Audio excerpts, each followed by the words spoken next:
And look, at least back home in Massachusetts, there are a lot of employers who really would like to have the extra help, to have the extra workers. That's U.S. Senator and totally real Native American Elizabeth Warren on The Late Show complaining about the border bill because it didn't do enough for illegal aliens. You know, the people Democrats care most about. Welcome to Nerk News, I'm Nerkish.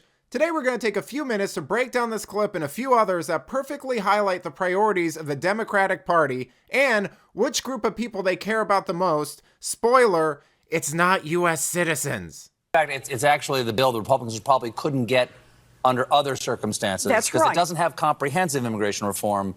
It has border security. Well, and so here's the thing. It's got some really good pieces in it. It's got more resources for the border, which is good. It's got in it, for example, accelerated, it's got work permits in it.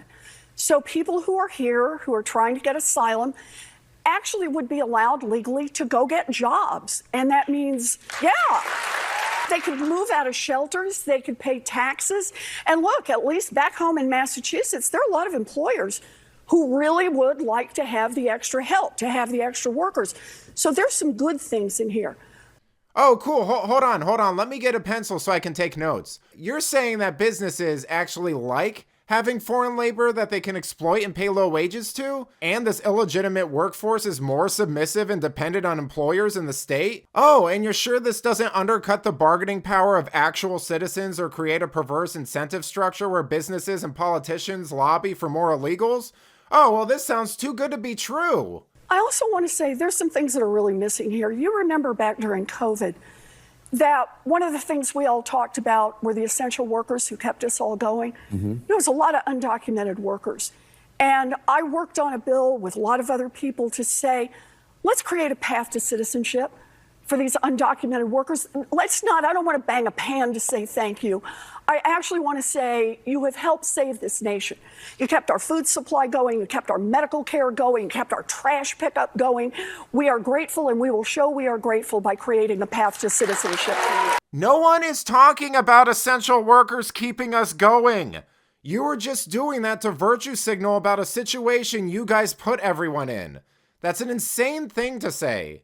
Like, hey guys, we shut down the economy and a lot of people lost their jobs and businesses as a result, but let's take a moment to appreciate the work done by illegals who didn't obey the law in the first place. Sure, you couldn't go to church and your friend's small business was forced to close or find out the nose, but Jose was picking up trash for pennies on the dollar. Shouldn't he be made a citizen for that? You know, this shouldn't come as a surprise to anyone, but these politicians don't like you.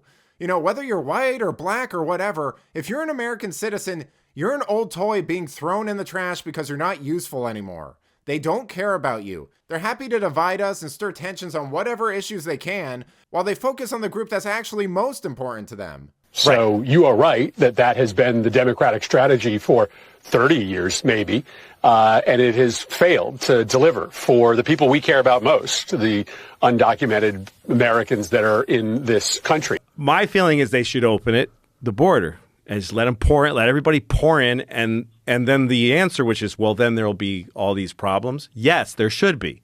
It shouldn't be so great here, is what I'm saying.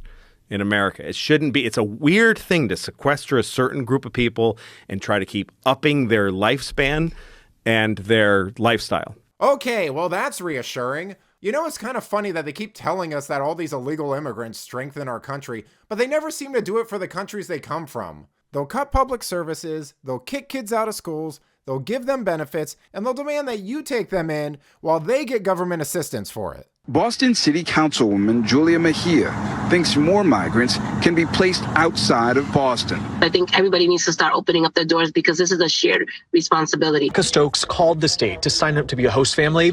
It took less than an hour for the displaced migrants to be dropped off at their door. I gotta get sheets on the bed. How many people are coming? Right. Where are they from? What ages? We really knew nothing. The need is so clearly overwhelming. The family of four who didn't want to go on camera had been sleeping at Logan Airport. It's a delight, and it's really fun having them. What I realized is there's so much prejudice against refugees, mostly because people don't know them. Lisa says she feels like she has her own personal chef, as Wildande loves cooking. Holy cow. Yeah, that's not offensive or anything.